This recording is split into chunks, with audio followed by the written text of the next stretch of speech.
Hello everyone, मैं रुनीश एक बार फिर से आपका सबल 30 ऑनलाइन क्लास में स्वागत करता हूं। आप मेरे साथ पिछली क्लास में फंडामेंटल राइट्स यानी मौलिक अधिकार पढ़ रहे थे।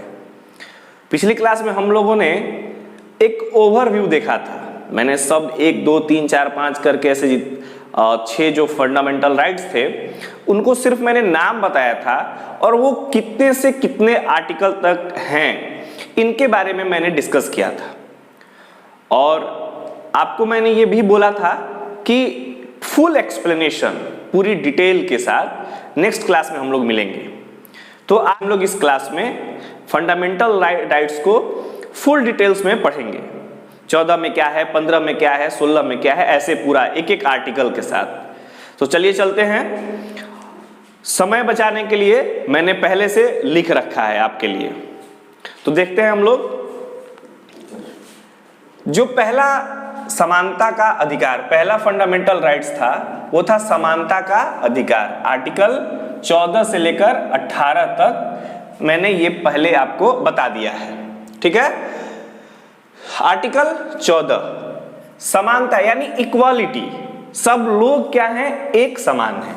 तो आर्टिकल 14 क्या कहता है, विधि के समक्ष। कीवर्ड यहां आपको कीवर्ड क्या है, विधि। विधि कानून व्यवस्था, जो आपके कानून व्यवस्थाएं बनी हुई हैं, जो आप कहते हैं कॉन्स्टिट्यूशन, उसके समक्ष सभी व्यक्ति, हर एक व्यक्ति, वो किसी भी कोई व्यक्ति हो भारत का, सब लोग एक समान हैं। अगर न्याय के साथ न्यायालय में वो जाते हैं तो वो कोई भी हो, किसी पदधारी हो, कहीं अगर कोई वो किसी धर्म से रिलेटेड हो, किसी जाति से रिलेटेड हो, किसी धर्म स्थान जन्म स्थान होगा, कहीं भी हो, किसी भी प्रकार का कोई अन्याय उनके साथ नहीं होगा विधि के समक्ष। यानी न्यायालय में जब भी वो जाएंगे तो जो सजा एक आम आदमी को होगा वही सजा हर एक व्यक्ति को यहाँ पे दिया जाता है, यानी विधि के समक्ष। की पॉइंट यहाँ रखिएगा, 14 में, आर्टिकल 14 में विधि के समक्ष समानता है, इक्वालिटी है। आर्टिकल 15 धर्म, जाति, लिंग, जन्म स्थान, किसी भी तरह का कोई भेदभाव नहीं होगा। ये आर्टिकल 15 कहता है कि आप किसी भी धर्म से हो, किसी जाति से हो, किसी लिंग से हो, कहीं आपका जन्म हुआ हो, किसी स्टेट के नागरिक हैं आप, आपके साथ कॉन्स्टिट्यूशन में, भारत के संविधान में किसी भी तरह का कोई भेदभाव नहीं होगा। हर नागरिक यहाँ समान है। न्याय पालिका के समक्ष सभी व्यक्ति एक दृष्टि से देखे जाते हैं। आर्टिकल 16 लोक नियोजन, यहां कीवर्ड आपको क्या है, लोक नियोजन। लोक नियोजन का मतलब जो सरकारी नौकरी है, जितने भी तरह के सरकारी नौकरी आपको एडवर्टाइजमेंट के तहत आते हैं, उन सभी में हर एक व्यक्ति पार्टिसिपेट कर सकता है। वह स्वतंत्र है कि हम उसका एग्जाम दें, हर एक व्यक्ति, यानी लोक नियोजन में समान अवसर सबको मिलेगा। आर्टिकल 17 मोस्ट इंपॉर्टेंट है, इसको वीवीआई कर लीजिएगा, हमेशा आता है। छुआछूत का अंत है। यहाँ पे क्या है, छुआछूत, यानी इसको अस्पृश्यता भी कहा जाता है। छुआछूत का अंत है, मतलब पहले क्या होता था कि एक क्लास था क्षुद्र, जिसको लोग छुआछूत की दृष्टि से देखते थे, उसका पानी नहीं पिएंगे, वो इस तरह के कार्य करता है वगैरह वगैरह, बहुत सारी चीजें थी। तो आप किसी भी व्यक्ति से छुआछूत की मतलब बात नहीं कर सकते हैं। आप उसको ये उसके कास्ट की वजह से, उसके कर्म की वजह से आप उससे छुआछूत वाला भेदभाव नहीं कर सकते हैं। ये प्रोटेक्ट करता है उनको आर्टिकल 71, वेरी इंपॉर्टेंट है किसी भी एग्जाम के लिए। आर्टिकल 18, आर्टिकल 18 उपाधियों का अंत। आर्टिकल 18 उपाधियों का अंत। आप सुने होंगे कि सर की उपाधि मिलती है, ऐसे नाइटहुड की उपाधि मिलती है, ऐसे बहुत सारे उपाधि हैं। तो ये सभी उपाधियों का अंत है। किसी भी व्यक्ति के साथ कोई भेदभाव ये उपाधि के आधार पर नहीं किया जा सकता है। एडवोकेट, इंजीनियर्स, डॉक्टर, ये इसको आप इंक्लूड नहीं कर सकते हैं। कीवर्ड्स जो मैंने बताया है जैसे विधि, धर्म, जाति, लिंग, जन्म स्थान, लोक नियोजन, छुआछूत या अस्पृश्यता उपाधि, इन सब बातों को आप रिलेट करके याद रखेंगे कि आर्टिकल 18 उपाधि, 17 स्पृश्यता, अस्पृश्यता, छुआछूत, आर्टिकल 16 लोक नियोजन, 15 धर्म, जाति, लिंग, स्थान, आर्टिकल 14 विधि, ऐसे करके पूरा आप एक बार इसको रिकॉल कर लेंगे। कोशिश करेंगे कि ये पूरा नोट करके एक अपने जहां आपका स्टडी टेबल हो उसके सामने दीवार पर इसको चिपका लेंगे, ताकि जब भी आपको ध्यान में आता रहे आपको रिकॉल होता रहे, और जब रिकॉल होता रहेगा तो याद हो जाएगा। दूसरा जो आपका मौलिक अधिकार है वो है स्वतंत्रता का अधिकार, आर्टिकल 19 से 22। आर्टिकल 19 क्या है भाई? अभिव्यक्ति की आजादी। अभिव्यक्ति की आजादी, आपको हर एक बात कहने बोलने का आजादी है, यहाँ पे स्वतंत्रता है। और आर्टिकल 19 में क्या क्या आता है? तो आर्टिकल 19 का क्लॉज 1, 2, 3, 4, 5, 6 ऐसे करके 6 क्लॉज में बांटा गया कि भाई आपको अभिव्यक्ति मतलब अपनी बात रखने की आजादी, तो उसमें कौन कौन सी बात आप रख सकते हैं, क्या क्या कर सकते हैं? तो पहला बोलने की आजादी, आप कुछ भी अपना बोल सकते हैं, कह सकते हैं। इसी के आधार पर आप करंट में अगर इसको मिलाकर देखेंगे कि कोई भी कुछ भी बात यहाँ बोलकर और कहता है कि ये मेरी अभिव्यक्ति की आजादी है, मैं कुछ भी बोलने के लिए स्वतंत्र हूं, तो एक छोटा सा कॉमन सेंस की बात है कि कुछ भी बोलने का मतलब ऐसा नहीं होता है कि आपकी बातों से, आपकी कथनों से दूसरे की भावनाएं आहत हों। बोलने में ये ना बोल दें कि जैसे कि सर्जिकल स्ट्राइक और एयर स्ट्राइक की बात को लेके विपक्ष जो है सबूत कहाँ है, सबूत कहाँ है। बोलने में ये ना बोल दें कि देश की अखंडता, देश की संप्रभुता पर उससे कोई आंच आए। इस बात को ध्यान में रखना है अगर एक बेहतर सिटीजन, एक बेहतर नागरिक बनना चाहते हैं आप तो। ठीक है, तो बोलने की स्वतंत्रता है, आप अधिकार है आपको कि आप सरकार से या किसी भी ऑथराइज्ड व्यक्ति से प्रश्न पूछ सकते हैं, कुछ भी कह सकते हैं। ठीक है। दूसरा, शांतिपूर्ण रूप में एकत्रित, धरना प्रदर्शन आंदोलन जो होता है वो करने की स्वतंत्रता है आपको। आप एक जगह एकत्रित हो जाइए, इकट्ठा हो जाइए और अपनी बात, अपनी मांग के लिए सरकार से धरना दीजिए, मांग कीजिए, लेकिन वो शांतिपूर्ण होना चाहिए, पूरी तरह से अहिंसक रूप में। ठीक है। फिर तीसरा जो कहता है 19 का तीसरा कि सभा और समूह, बहुत सारे लोग एनजीओ बनाते हैं, समूह बनाते हैं, इस तरह से अपनी पार्टी बनाते हैं, मतलब आप सभा करने के लिए, समूह बनाने के लिए, सभा बनाने के लिए एकदम स्वतंत्र रहे यहाँ पे। फिर चौथा जो है आवागमन, भारत के किसी भी पार्ट में आपको आने जाने की छूट है, प्रेम से आप आइए जाइए, अपना कार्य कीजिए।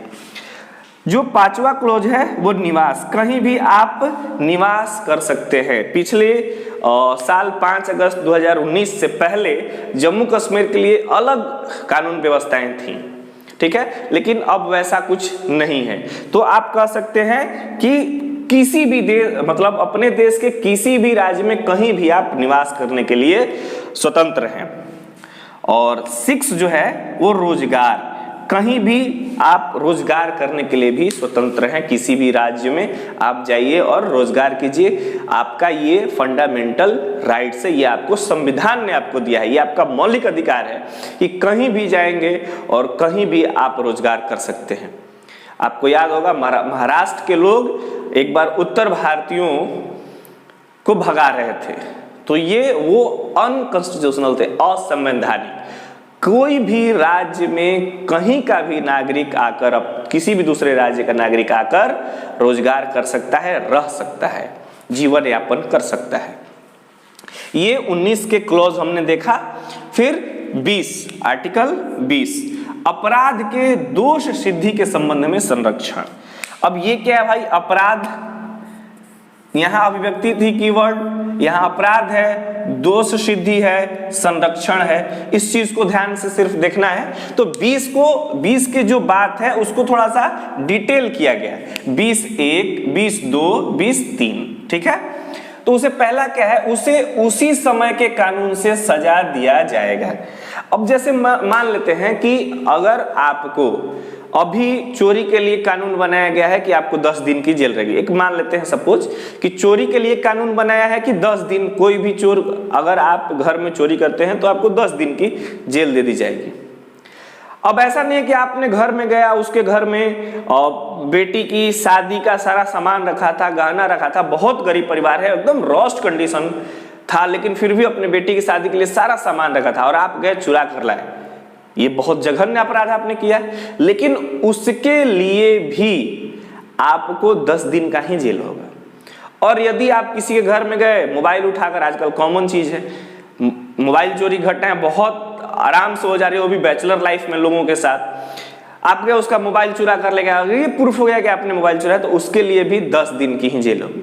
अब ऐसा नहीं है कि वो जघन्य जो अपराध आपने किया था उसके लिए आपको देखा भाई अरे बहुत ये बदमाश है, ये तो बहुत खतरनाक काम कर दिया है, तो इसको नया कानून बना के और इसको नए कानून से इसको 100 दिन की जेल कर दी जाएगी। ऐसा नहीं है, जो उस समय कानून होगा उस अपराध के लिए वही सजा दिया जाएगा, नया कानून बनाकर कोई सजा आपको नहीं दिया जाएगा। ये आपको आपका फंडामेंटल राइट्स है 20(1) ये बात कहता है।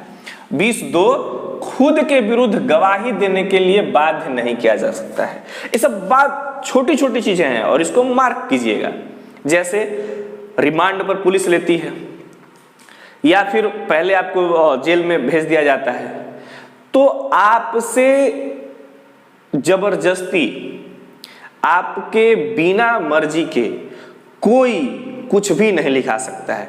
ऐसा नहीं है कि आपको जबरदस्ती कह देगा कि नहीं आप ये मान के लिख के दे दीजिए कि हाँ मैंने ये कार्य किया था, मैंने ये गलत कार्य किया था, अब मैंने ये अपराध किया था। जबरदस्ती कोई आपसे ये बात नहीं लिखवा सकता है, नहीं कहलवा सकता है। ये आपको संरक्षण मिलता है मौलिक अधिकार 20(2) की वजह से। 3 क्या कहता है 20(3) एक अपराध एक ही सजा।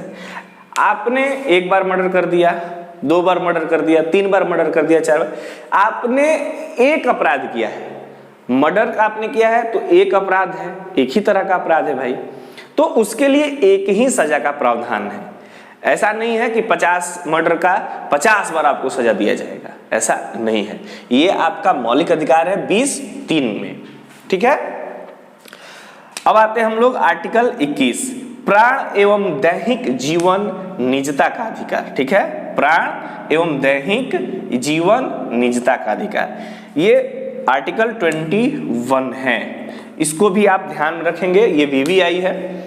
इसमें क्या है भाई 21 है 6 से 14 वर्ष तक के बच्चों को अनिवार्य एवं निःशुल्क शिक्षा का अधिकार। ये 21A बाद में जोड़ा गया था, 21A बाद में जोड़ा गया था। कब जोड़ा गया था?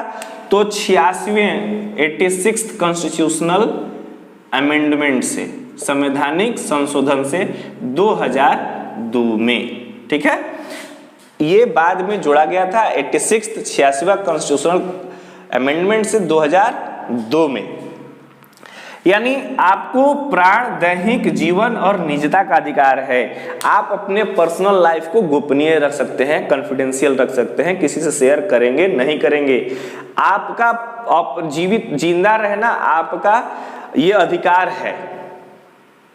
ये कोई आपसे जबरदस्ती आपको कोई मार नहीं सकता है, अगर वो मारता है तो वो गलत करता है। ये आपका फंडामेंटल, हर एक व्यक्ति को जिंदा रहना, जीवित रहना, ये उसका अधिकार है। इसको कभी कभी आप एक करंट का क्वेश्चन आते रहता है पेपर, अगर आप पढ़ते होंगे तो कोई क्रिटिकल कंडीशन में है, 10 साल 5 साल 20 साल से कोमा में है, और उसके लिए सुप्रीम कोर्ट में एक आवेदन दिया जाता है कि अब इसको भाई हम लोग इंटेंशनली इसको अब मार देते हैं, इसको मार देते हैं। अब ये कितना दिन तक ऐसे ही बेड पर सोए सोए कष्ट को झेलेगा? तो इसके लिए भी आपको सुप्रीम कोर्ट से इजाजत लेनी पड़ती है और वो देखा जाता है कि भाई किस कंडीशन क्या है। यानी हर एक व्यक्ति के जीवन का महत्व है, आपके भारत के संविधान ने ये बात लिखी है, ठीक है। और आर्टिकल 22 गिरफ्तारी के विरुद्ध संरक्षण, यानी अगर आपका गिरफ्तारी करने के लिए आपके घर कोई आपके घर कोई आता है आपको गिरफ्तार करने के लिए, तो उसके लिए भी आपको अधिकार दिए गए हैं। कौन कौन सा? तो 22(1) क्या है भाई? कारण पूछने का अधिकार। कारण पूछने का अधिकार। पुलिस आती है, गेट तक रहती है और आपको बुलाती है और गिरफ्तार करके ले जाती है।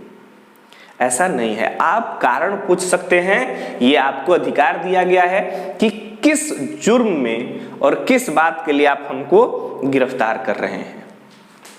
दूसरा, 24 घंटे के अंदर उपस्थित आपको करना है मजिस्ट्रेट के सामने। एकदम कीवर्ड आप ध्यान में रखेंगे। 22(b) जो 22 का दूसरा क्लॉज जो कहता है, वो कहता है कि मजिस्ट्रेट के समक्ष प्रस्तुत करना है। भाई आप गिरफ्तार कर ले गए हैं आप किसी भी एक्यूज्ड को, तो उसको 24 घंटे के अंदर मजिस्ट्रेट के सामने अदालत में आपको उपस्थित करा देना है कि भाई हाँ, मैंने इस व्यक्ति को गिरफ्तार करके लाया है, इनके ऊपर ये आरोप है। लेकिन उसमें एक चीज दिया हुआ है कि आने जाने में आवागमन का समय इंक्लूड 24 घंटे के लिए नहीं होगा। ठीक है। और तीसरा, 22 का तीसरा, मनपसंद कानूनी सलाह लेने का आपको यह अधिकार है कि आप अपने लिए कौन सा वकील करेंगे। आपको ये 22(3) फंडामेंटल राइट्स, मौलिक अधिकार, ये आपको अधिकार देता है कि आप जो मन वकील कर सकते हैं, जिसको आपको करना है वो वकील कर सकते हैं और अपने लिए सलाह, कानूनी सलाह ले सकते हैं। तो हम लोगों ने आर्टिकल 2 स्वतंत्रता का अधिकार भी हम लोगों ने देख और समझ लिया। तीसरा जो है वह है शोषण के विरुद्ध अधिकार। ये कौन सा आर्टिकल है? 24 और 25, 23 और 24, सॉरी 23 और 24। शोषण के विरुद्ध अधिकार 23 और 24। 23 क्या कहता है? मानव व्यापार, बलात्, श्रम, बंधुआ मजदूरी। अगर आपसे कोई जबरदस्ती कार्य कराता है तो वो आपको संविधान अधिकार देता है कि आप उसके विरुद्ध आवाज उठाएं, आप कार्य न करें। कोई जबरदस्ती आपसे वर्क नहीं करा सकता है और कोई किसी भी व्यक्ति को कहीं बेच नहीं सकता है। स्लेव, जिसको गुलाम कहा जाता है, गुलाम नहीं बना सकता है। मानव का तस्करी नहीं कर सकता है कि चलिए इस व्यक्ति को ले जाइए, आप 10,000 रुपया हमको दे दीजिए और इससे जो मन वो कार्य कराइए। ह्यूमन ट्रैफिकिंग, इंग्लिश में उसको कहते हैं ह्यूमन ट्रैफिकिंग। और जो 24 है, आर्टिकल 24, कि किसी भी 14 वर्ष से कम उम्र के बच्चों को, कोई 14 वर्ष से कम उम्र के बच्चों को आप हजार्डस, खतरनाक कार्यों में नहीं लगा सकते हैं, फैक्ट्रियों में कार्य करने के लिए नहीं कह सकते हैं। अगर वो कोई ऐसा करता है तो वो कानून का, संविधान का उल्लंघन करता है, उसको सजा दिया जाएगा। और आप बच्चे हैं और या आप एक जागरूक नागरिक हैं, आपको कहीं ऐसा दिखता है तो ये अधिकार है कि आप जाकर पुलिस कंप्लेन कर सकते हैं। तो नेक्स्ट हम लोगों ने 3 तक देखा था। अब चौथा देखते हैं, धार्मिक स्वतंत्रता। आर्टिकल 25 से 28 धार्मिक स्वतंत्रता का अधिकार है सबको। आर्टिकल 25 कहता है धर्म मानने, आचरण करने और उसका प्रचार करने। मतलब हर किसी को धार्मिक स्वतंत्रता है कि वो कौन सा धर्म मानेगा, किस धर्म का प्रचार करेगा और वो अपने धर्म के अनुसार जो नियम, कायदा, कानून बनाए गए हैं उनका वो आचरण भी करेगा। ये आर्टिकल 25 कहता है। आर्टिकल 26 जो कहता है वो धार्मिक प्रबंधन, धार्मिक प्रबंधन की अपने धर्म को स्थापित करने के लिए, उसका प्रबंधन करने के लिए वो कोई भी समूह बनाएगा, धार्मिक न्यास जैसे बनते हैं और उसका वो प्रबंधन, मैनेजमेंट कर सकता है। और संपोषित सब लोग मिलके अपने धर्म को, अपने धर्म के प्रचार प्रसार, वो अपने धर्म का प्रचार प्रसार करने के लिए दान करेंगे और वो धर्म के अकाउंट, धर्म से रिलेटेड किसी भी बैंक अकाउंट में अगर वो पैसा संरक्षित होता है तो वो टैक्स फ्री होगा, उसके लिए भी आर्टिकल 27 कहता है। ठीक है, और आर्टिकल 28 कहता है कि धार्मिक शिक्षा और उपासना में उपस्थिति, हर व्यक्ति अपने धर्म की शिक्षा देने के लिए स्वतंत्र है, हर व्यक्ति अपने धार्मिक आयोजनों में आने के लिए, उनका करने के लिए, अनुष्ठान करने के लिए भी वो स्वतंत्र है। आर्टिकल 28। आर्टिकल जो 5वां है वो सांस्कृतिक एवं शैक्षिक अधिकार, ये 29 और 30 है। ये केवल ओनली फॉर अल्पसंख्यक माइनॉरिटी के लिए है। ठीक है, क्या है भाई कि अल्पसंख्यकों के हितों का संरक्षण, जो यहाँ माइनॉरिटी हैं, जो यहाँ अल्पसंख्यक है, उनके हित का संरक्षण होना चाहिए।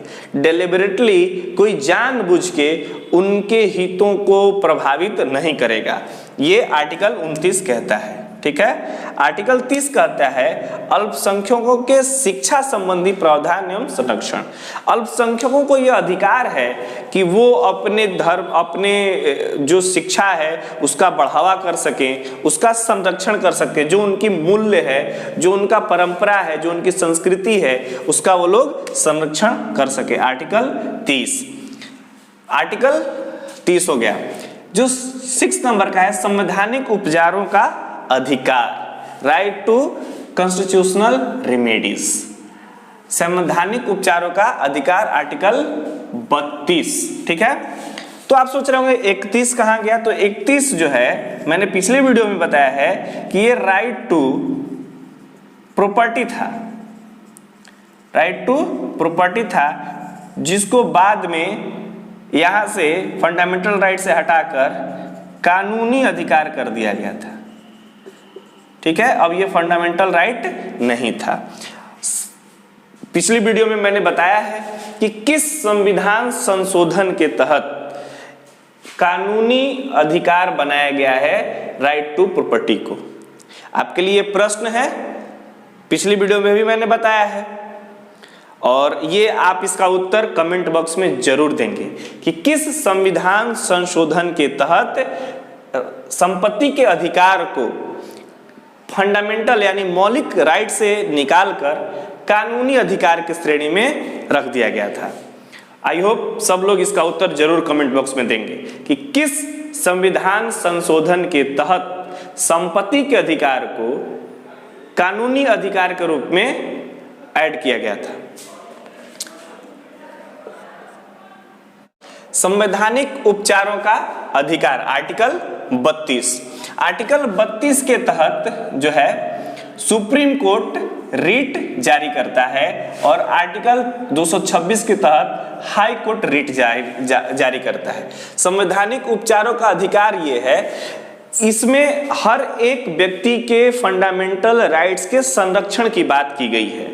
ठीक है, और मैंने प्रश्न भी पिछली वीडियो में किया था कि हाई कोर्ट किस आर्टिकल के तहत रिट जारी करता है, और आप सब लोग उसमें मिला लेंगे, जिन्होंने जवाब नहीं दिया था वो भी देख लेंगे कि आर्टिकल 226 के तहत हाई कोर्ट रिट जारी करता है। तो ये रिट क्या है, तो रिट 5 तरह के जारी किए जाते हैं। ठीक है, पहला बंदी प्रत्यक्षीकरण। जो रिट क्या है भाई, तो पहला जो रिट है वो है बंदी प्रत्यक्षीकरण। इसमें 24 घंटे के अंदर किसी भी गिरफ्तार व्यक्ति को मजिस्ट्रेट के सामने प्रस्तुत किया जाता है। ये अधिकार है बंदी प्रत्यक्षीकरण। ये रिट जारी करता है हाई कोर्ट कि आपने क्यों नहीं, अगर वो प्रत्यक्ष ने समक्ष प्रस्तुत नहीं किया है तो आपने कौन सा ऐसा कारण था, ये रिट जारी कर सकता है उस कंसर्न अधिकारी के खिलाफ ठीक है, कोर्ट। दूसरा परमादेश। सुप्रीम कोर्ट या हाई कोर्ट किसी भी सरकारी कर्मचारी को रिट जारी कर सकता है कि भाई आप अपने कर्तव्यों का पालन क्यों नहीं किए। ठीक है, और प्रतिषेध यानी इसको जो ऊपरी न्यायालय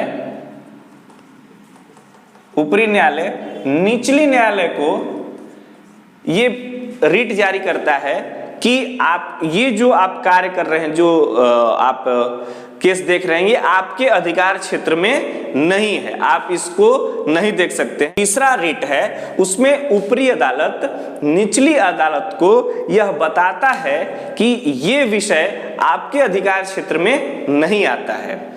और इसी से संबंधित है उत्प्रेषण। चौथा जो रिट है कि जब आपके अधिकार क्षेत्र में ये विषय नहीं आता है तो इसको आप मेरे पास भेज दीजिए, ठीक है, ये रिट जारी करता है। और अधिकार पृक्षालेख, पांचवा जो रिट है अधिकार पृक्षालेख।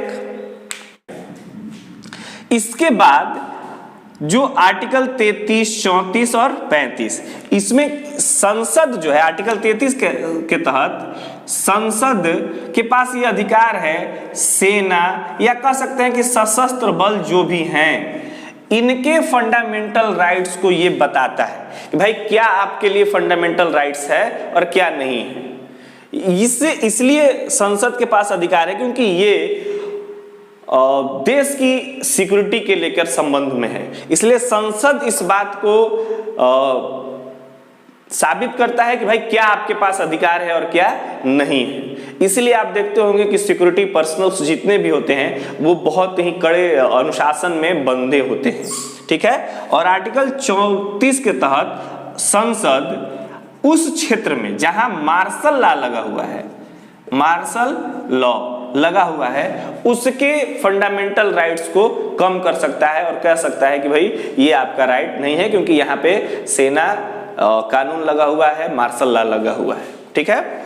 और आर्टिकल 35 जो होता है उसमें संसद के पास पूरा अधिकार है कि वो फंडामेंटल राइट्स के बारे में कानून बना सकता है, फंडामेंटल राइट्स के बारे में कानून बना सकता है,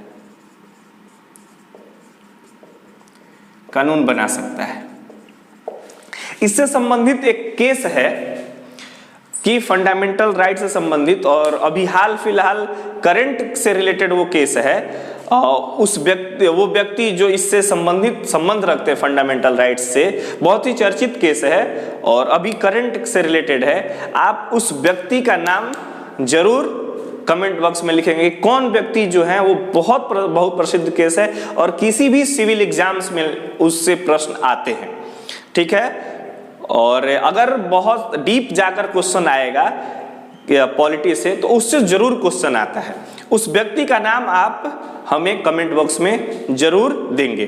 2 क्वेश्चंस मैंने आपके लिए दिया है कि 31 राइट टू प्रॉपर्टी जो था कानून, उसको किस संविधान संशोधन के तहत कानूनी अधिकार, कानून में रूप में लाया गया। और दूसरा जो प्रश्न था कि फंडामेंटल राइट से संबंधित एक केस था जो सब मतलब बहुत अच्छे तरीके से फंडामेंटल राइट को परिभाषित किया गया उस केस के बाद, तो वो कौन से व्यक्ति से संबंधित था, क्या नाम था उनका। ये दोनों प्रश्न आप कमेंट बॉक्स में जरूर बताएंगे। और बहुत बहुत धन्यवाद।